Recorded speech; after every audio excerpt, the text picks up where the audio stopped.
Hello guys, I welcome you all to my YouTube channel Commerce Safari, where I am going to teach you about the economics, business studies and accounts for class 11th and 12th. So at the last class we have discussed about the what is excess demand and what is deficit demand. So today we are going to discuss about what are the measures we can take to control the excess demand as well as the deficit demand. तो previous class में हमने ये पढ़ा था कि axis demand और deficit demand होता क्या है, ठीक है। और आज देखेंगे कि असल में बात आती है कि हम इसे कंट्रोल कैसे करें, ठीक है। चलो मान लिया कि एक्सिस डिमांड कंट्री में हो गया और डेफिसिट डिमांड भी हो गया, ठीक है। तो अब सवाल ये आता है कि हम इसे कंट्रोल कैसे कर सकते हैं। तो इसे कंट्रोल करने के लिए गवर्नमेंट और सेंट्रल बैंक ने अपने अलग अलग पॉलिसीज भी बना रखे, उसको हम एक एक करके पढ़ेंगे, ठीक है। और जो मैंने एक शॉर्ट्स में अपनी वीडियो बनाई थी about the repo rate, bank rate, reverse repo rate, उन सब के बारे में आज मैं आपको क्लियर कर दूंगा, ठीक है। क्योंकि वही सब इंस्टीट्यूट में अपने जो होते हैं वो एक्सिस डिमांड और डेफिसिट डिमांड में भी काम आते हैं, ठीक है। तो सबसे पहले what are the measures to correct the excess demand. तो एक्सिस डिमांड को करेक्ट करने के लिए कौन सा मेजर यूज करते हैं। पहले आता है क्वांटिटेटिव और दूसरा आता है क्वालिटेटिव, ठीक है। इसमें स्पेलिंग का आप ध्यान रखना कि दोनों की स्पेलिंग ऑलमोस्ट सेम जैसी, ठीक है। देखो रेपो रेट का मतलब होता है कि जो शॉर्ट टर्म लोन देते हैं हम लोग, ठीक है। हम लोग नहीं, मतलब जो सेंट्रल बैंक देती है कॉमर्शियल बैंक को, ठीक है। शॉर्ट टर्म लोन दिया जाता है किसको, सेंट्रल बैंक देती है किसको, कॉमर्शियल बैंक को, ठीक है, कि वो शॉर्ट टर्म नीड्स को अपने फुलफिल कर सके। देखो कभी कभार ऐसा होता है कंट्री के अंदर इन्फ्लेशन और डिफ्लेशन होता है, जैसे मैंने आपको शॉर्ट्स में पढ़ाया था, इन्फ्लेशन और डिफ्लेशन होता है, ठीक है। तो उसमें कभी कभार जो कॉमर्शियल बैंक होते हैं उनके पास पैसों की कमी हो जाती है कुछ 3 से 4 महीनों के लिए मान लो अभी, ठीक है। तो जब शॉर्ट टर्म की नीड हो, शॉर्ट टर्म मतलब मान सकते हो आप 1 साल से कम में, ठीक है। तो जब भी उन्हें शॉर्ट टर्म के लिए नीड होती है तो वो लोग जाते हैं सेंट्रल बैंक के पास, और सेंट्रल बैंक एक रेपो रेट के तौर पे उन्हें एक प्रॉपर अमाउंट देता है, मतलब थोड़े टाइम के लिए एक लोन प्रोवाइड करता है, उसी को हम बोलते हैं रेपो रेट। और अगर वो लॉन्ग टर्म के लिए करे, देखो रेपो रेट और बैंक रेट एकदम सेम है, ठीक है। बस इसमें डिफरेंस क्या है, ये शॉर्ट टर्म के लिए होता है और ये लॉन्ग टर्म के लिए होता है, ठीक है। ये शॉर्ट टर्म के लिए होता है, ये लॉन्ग टर्म के लिए होता है। अब आती है सिक्योरिटीज क्या होती है। देखो सिक्योरिटीज मतलब होता है कि जब भी गवर्नमेंट के पास ज्यादा या कम पैसा आ जाता है तो वो क्या करती है, अपने पैसे या तो पब्लिक को डिस्ट्रीब्यूट करती है या तो पब्लिक से लेती है। दो काम कर सकती है वो लोग, ठीक है। ये कहते हैं या तो मैं पब्लिक को डिस्ट्रीब्यूट करूंगा या तो पब्लिक से लूंगा, ठीक है। फिर आता है अपना क्वालिटेटिव इंस्ट्रूमेंट, जिसमें आता है मार्जिन रिक्वायरमेंट और डिस्करेज ऑफ लैंडिंग। ये भी हम लोग एक तरीके से आरबीआई को बताते हैं, ठीक है। तो देखो अब जब भी एक्सिस डिमांड होगा, मैं जल्दी से एक और बार रिवाइज कर देता हूँ कि मैंने लास्ट क्लास में क्या पढ़ाया था। हमने पढ़ा था कि व्हाट इज एक्सिस डिमांड, ठीक है। तो एक्सिस डिमांड के अंदर हमने ये पढ़ा था कि हमारा जो एग्रीगेट डिमांड होता है वो बढ़ जाता है और एग्रीगेट सप्लाई कम हो जाता है, मतलब कि लोगों ने अब ज्यादा डिमांड करना शुरू कर दिया, ठीक है। और उतनी सप्लाई असल में अपने पास है ही नहीं जितना लोगों ने डिमांड किया है, ठीक है। तो अब बात आती है इसे हम कंट्रोल कैसे करें। सब जब भी रेपो रेट आएगा, इसमें जो हम इसमें रेपो रेट को क्या करते हैं, बढ़ाते हैं। अब सवाल आएगा हम रेपो रेट को क्यों बढ़ाते हैं, हम क्यों नहीं कम कर देते हैं। देखो रेपो रेट को हम इसलिए बढ़ाते हैं क्योंकि जो हमें कॉस्ट ऑफ बोरोइंग होता है इसमें, वो क्या करती है, गवर्नमेंट बढ़ा देती है। जब कॉस्ट ऑफ बोरोइंग बढ़ जाएगी तो यहाँ पे क्या होगा, जो पब्लिक यहाँ से पैसा आता है वो लोग अब जमा करना बंद कर देंगे, ठीक है। जो जैसे लोग अभी क्या कर रहे थे, ज्यादा ज्यादा जमा कर रहे हैं, पर फिर जब उनके पास ज्यादा पैसा आ जाता है तो वो रेपो रेट को बढ़ा देते हैं। उसके बाद लोग वहां पे जमा करना कम कर देंगे, क्योंकि कॉस्ट ऑफ बोरोइंग असल में सेंट्रल बैंक ने बढ़ाया, और सेंट्रल बैंक ने जब बढ़ाया उसका डायरेक्टली इफेक्ट किस पे पड़ा, कॉमर्शियल बैंक पे, ठीक है। और कॉमर्शियल बैंक के बाद सीधा उसका इफेक्ट पड़ा अपने पब्लिक पे, ठीक है। तो जब सेंट्रल बैंक ने अपना कॉस्ट ऑफ बोरोइंग बनाया तो जो कॉमर्शियल बैंक है उनको भी अपना कॉस्ट ऑफ बोरोइंग बढ़ाना पड़ेगा, और फिर जब अगर कॉस्ट दोनों एकदम ज्यादा हो जाएगा तो लोगों को जब फायदा ही नहीं होगा तो वो लोग इन्वेस्ट ही नहीं करेंगे उसमें, ठीक है। तो ये हो जाता है, हम यहाँ पे रेपो रेट को क्या करते हैं, बढ़ाते हैं, ठीक है। और बैंक रेट भी यहाँ पे बढ़ता है, ठीक है। जैसे मैंने बैंक रेट बताया कि जो लॉन्ग टर्म लोन है वो भी बढ़ सकता है। जरूरी नहीं कि एक्सिस डिमांड शॉर्ट टर्म के लिए हो, क्या पता लॉन्ग टर्म के लिए भी हो जाए, लोग बहुत टाइम तक खरीदे जा रहे। और इसमें सिक्योरिटीज आता है, इसमें हम क्या करते हैं, सेल्स ऑफ सिक्योरिटीज करते हैं। देखो हम अब बात आती है यहाँ पे हम सेल्स क्यों करते हैं। ऐसे मान के चलो कि गवर्नमेंट है, ठीक है। अब क्या है कि लोगों के पास बहुत ज्यादा पैसा आ रखा है, तभी मतलब पैसा इन द सेंस कि अभी लोगों के पास इतना है कि वो आराम से डिमांड कर पा रहे हैं, ठीक है। तो गवर्नमेंट क्या करती है कि अब गवर्नमेंट को थोड़ा लोगों के यहाँ से पैसा लेना पड़ेगा, क्योंकि अगर देखो अगर उनके पास ज्यादा पैसा रहेगा तो वो आगे भी बहुत ज्यादा डिमांड करेंगे, पर इतना तो सर्वाइव हम लोग कर नहीं सकते। तो गवर्नमेंट क्या करती है, अपनी सिक्योरिटीज को सेल्स करती है, और सेल्स करती है तो अगर मैंने आप कुछ बेचा तो उसके बदले में आप मुझे पैसा दोगे, तो इसी तरीके से पब्लिक इनको क्या करेगी, गवर्नमेंट को पैसा देगी, एक तरीके से टैक्स के फॉर्म पे आप मान सकते हो, ठीक है। तो यहाँ पे सेल्स ऑफ सिक्योरिटीज होता है। और जो एलआरआर और सीआरआर ये होता है, एक प्रॉपर फिक्स अमाउंट किया जाता है कॉमर्शियल बैंक सेंट्रल बैंक के द्वारा, कि एक फिक्स अमाउंट आपको सीआरआर और एसएलआर के तौर पे रखनी पड़ती है, तो उसमें एलआरआर भी इंक्रीज होता है, ठीक है। अब आती है मार्जिन रिक्वायरमेंट। देखो मार्जिन रिक्वायरमेंट में क्या होता है, एक फिक्स अमाउंट का लोन होता है, ठीक है। कि जैसे ये आपका एक टाइम लाइन है, ठीक है, उसमें से 40% का आपको क्या आपके पास क्या आ जाएगा, लोन आ जाएगा। ठीक है, जैसे आपने मान लो 100 रुपए किए, उसमें से आपका 40% जैसे चार्ज जो नहीं लगाते इंटरेस्ट के तौर पे, ये तो इसमें क्या करेंगे, हम इसको बढ़ा देंगे। अगर जब हम इसको बढ़ा देंगे, जब आपका किराया जैसे आप 100 रुपए कर रहे हो, आपको एक्स्ट्रा पहले 40 रुपीज देना पड़ रहा था, अब एक्स्ट्रा आपको 60 रुपीज देना पड़ेगा, तो आप वहां पे इन्वेस्ट ही नहीं करोगे, क्योंकि वहां पे आ जा रहा है मार्जिन रिक्वायरमेंट। ठीक है, और डिस्करेज ऑफ दी लैंडिंग, मतलब कि अब गवर्नमेंट यहाँ पे क्या बोलेगी ना कि भाई अब अपने तुम लैंडिंग रेट को क्या करो, कम करो। ठीक है, क्योंकि देखो अब अगर गवर्नमेंट लैंडिंग रेट ही एकदम बोल देगी कि तुम बेचते रहो, तो वो कैसे बेचेंगे जब इतना सप्लाई नहीं है उनके पास।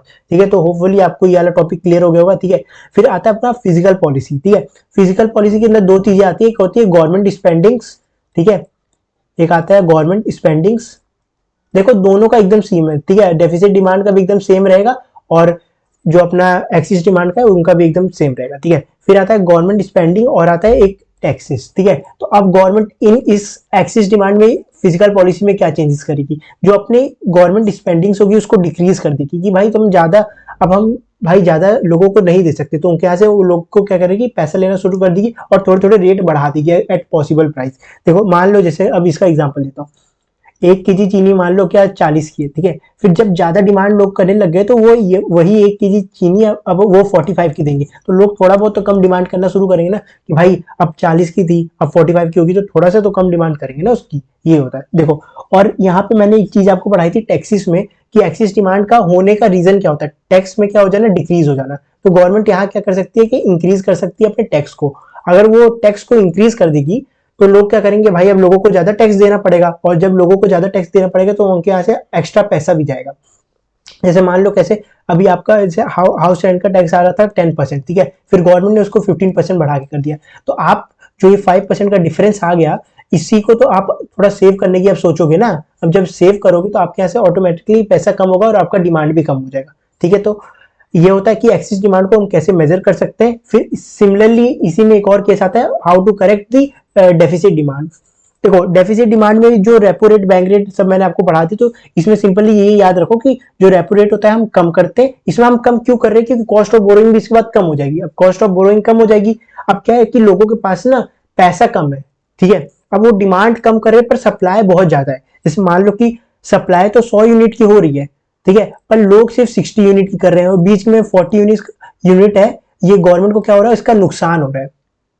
ठीक है, 40 यूनिट का उनको क्या हो रहा है, नुकसान हो रहा है। तो इसी नुकसान को कवर करने के लिए वो क्या करती है कि रेपो रेट को कम कर देती है, बैंक रेट को भी कम कर देती है, साथ ही साथ जो सिक्योरिटीज होती है इसमें, वहां पे हमने क्या किया था, सेल्स किया था, पर यहाँ पे परचेज करेगी। देखो अब परचेज में कैसे होगा, सिस्टम होगा, देखो मान लो जैसे दुकानदार के तौर पे, जैसे मैंने उस बार मैंने आपको कुछ बेचा, उसके बदले आपने मेरे को पैसा दिया था। ठीक है, अब मैं बोलता हूँ कि भाई मैं आपके यहाँ से ये सिक्योरिटी खरीद रहा हूँ, इसके बदले मैं आपको पैसा दे दूंगा, तो इनडायरेक्टली क्या होगा, आपके पास पैसा आएगा, और जब आपके पास पैसा आएगा तो आप फिर से डिमांड करना शुरू करोगे। अभी डिमांड लोग कर नहीं रहे, और जबकि डिमांड करना भी जरूरी है एक तरीके से, दोनों को एकदम बैलेंस होना चाहिए। ठीक है, फिर आता है एलआरआर। जो एलआरआर होता है इसमें डिक्रीज कर दिया जाता है, क्योंकि अब देखो बैंक रेट को तो भाई सिंपली उनको तो अपना पैसा लेना है ना, ये नहीं कि पैसा दोबारा से देना है।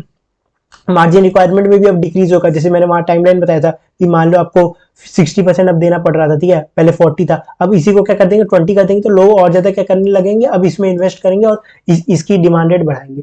तो इनकरेज लैंडिंग, मतलब अब वहां पे जैसे हम लैंडिंग रेट को क्या कर रहे थे, घटा रहे थे, अब यहाँ पे क्या करेंगे, लैंडिंग रेट को बढ़ाएंगे। ठीक है, तो सिंपली हमने ये देखा। देखो अब मैं दोनों को एक जगह पे बता देता हूँ, ठीक है, जिससे एकदम प्रॉपर्ली आपको सब क्लियर हो जाएगा। देखो जैसे हमने एक्सिस डिमांड यहाँ पे ये, और यहाँ पे डेफिसिट डिमांड, ठीक है, डेफिसिट डिमांड है। ठीक है, तो एक्सिस डिमांड में हमने देखो रेपो रेट को क्या किया, बढ़ाया, यहाँ पे रेपो रेट को घटाया। ठीक है, डिफरेंस के तौर पे याद रखो, एक भी पॉइंट नहीं बोलोगे। ठीक है, फिर आता है बैंक रेट को भी हमने बढ़ाया था, से यहाँ पे हमने सिक्योरिटीज को क्या किया था, सेल्स किया था, यहाँ पे सिक्योरिटीज को हमने क्या किया था, परचेज किया था। ठीक है, यहाँ पे एलआरआर बढ़ा था, यहाँ पे एलआरआर घटा था। ठीक है, पर अगर आप इसको इसी चार्ट के थ्रू बनाओगे ना, जैसे यहाँ पे आप लिख दिए, जैसे आपने मॉनेटरी पॉलिसी लिखी, ठीक है, मॉनेटरी पॉलिसी के अंदर क्या क्या आता है, आपको हमेशा याद रखना है, क्वालिटेटिव इंस्ट्रूमेंट्स आता है। ठीक है, अगर इसको आप फ्लो चार्ट के थ्रू बनाओगे तो ज्यादा इजी रहेगा। ठीक है, वहां पे आपको इजी करने, जैसे आप यहाँ पे क्वालिटेटिव इंस्ट्रूमेंट में जब भी आप करेक्टिव एक्सिस डिमांड बता रहे हो, तो इंक्रीज इन रेपो रेट बता सकते हो सिंपली। ठीक है, फिर आता है अपना, ठीक है, हमने मार्जिन रिक्वायरमेंट को भी यहाँ पे क्या किया था, बढ़ाया था, यहाँ पे कम किया था। ठीक है, डिफरेंस के तौर पे याद रखोगे तो एकदम इजी है। ठीक है, एक एक दूसरे के अपोजिट है। अब बात ये आती है कि इन दोनों में से असल में करेक्ट कौन सा है। ठीक है, कि अब ये बोलोगे कि आप तो एक तरीके से दोनों को सपोर्ट कर रहे हो। देखो दोनों को सपोर्ट करने की बात है, ठीक है, क्योंकि अगर देखा जाए तो ना ही अपने लिए ज्यादा एक्सेस डिमांड जरूरी है, ठीक है, ना ही ज्यादा डेफिसिट डिमांड जरूरी है, ठीक है, ना ही ज्यादा कम हो जाना डिमांड का जरूरी है, ना ही ज्यादा बढ़ जाना डिमांड का जरूरी है। देखो दोनों को एकदम प्रॉपर एकदम सीक्वेंस वे में रहना पड़ेगा, ठीक है, अगर सीक्वेंस वे में रहेगा तभी इकोनॉमी चलेगी, ठीक है, ऐसी बात नहीं कि अब भाई डिमांड ज्यादा कर रहे तभी भी नुकसान है, ठीक है, और डिमांड कम करे भाई तभी भी नुकसान है, ठीक है, इनडायरेक्टली हमें दोनों को बैलेंस करना पड़ेगा। इसीलिए हमने जो अलग अलग क्वालिटेटिव और quantitative monetary policy, physical policy government और सेंट्रल बैंक के द्वारा बनाई गई है, ठीक है, और हमेशा ये बात याद रखना, जो मॉनेटरी पॉलिसी होती है वो सेंट्रल बैंक के द्वारा बनाई जाती है, ठीक है, ये पॉलिसी ऑफ सेंट्रल बैंक है, और जो फिजिकल पॉलिसी है वो पॉलिसी ऑफ गवर्नमेंट है, ठीक है, गवर्नमेंट के द्वारा जो पॉलिसी बनाते हैं उसको फिजिकल पॉलिसी बोलते हैं, और जो मॉनेटरी पॉलिसी होती है वो अपने सेंट्रल बैंक के द्वारा बनाई जाती है, ठीक है। तो ये आपने सिंपली पढ़ा कि मॉनेटरी पॉलिसी के अंदर दो चीजें आती हैं, क्वालिटेटिव और क्वांटिटेटिव, ठीक है, रेपो रेट, बैंक रेट, ये आपको सीक्वेंस में याद कर लेना पड़ेगा, ये याद करने की जरूरत भी क्या है, आप खुद ही एकदम लॉजिक से अगर पढ़ोगे तो एक चीज को बढ़ाना, एक चीज को घटाना है, सिंपली जैसे मैंने डेफिनेशन के थ्रू यहाँ पे बता दिया। तो होपफुली आपकी आज की वीडियो आपको अच्छी लगी होगी। Please like, share and subscribe to my channel. Thank you.